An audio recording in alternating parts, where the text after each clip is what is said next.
పాకిస్తాన్ పంపించిన తీవ్రవాదులు కాశ్మీర్లో రెచ్చిపోయారు. 28 మంది ప్రాణాలు తీశారు. సాధారణ ప్రజల ప్రాణాలు తీశారు. ఆ తీసినటువంటి సందర్భంలో అక్కడి నుంచి వాళ్ళు పారిపోయారు.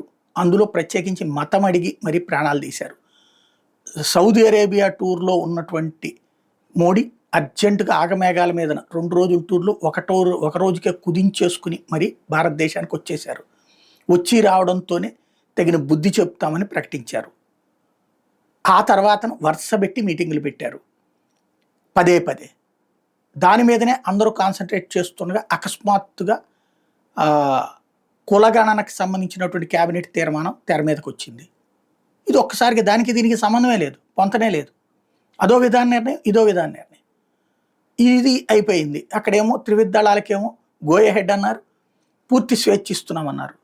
అదేం చేయబోతున్నారో మోడీ చెప్పలేదు, వాళ్ళు చెప్పలేదు.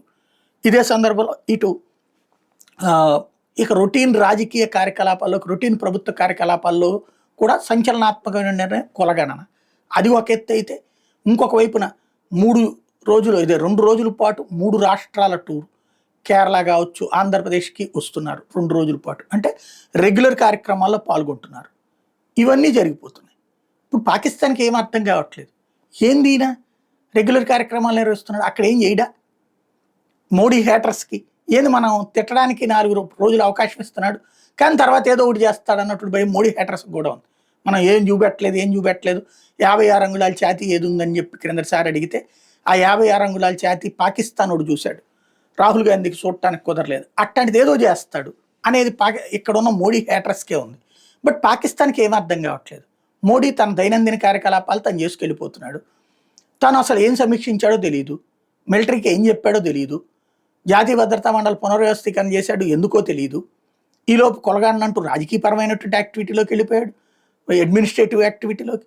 అదే సందర్భంలో ప్రభుత్వ కార్యక్రమాల ప్రారంభోత్సవం అంటూ రెగ్యులర్ కార్యక్రమాల్లోకి వెళ్ళిపోతున్నాడు. అసలు ఏంటి మోడీ?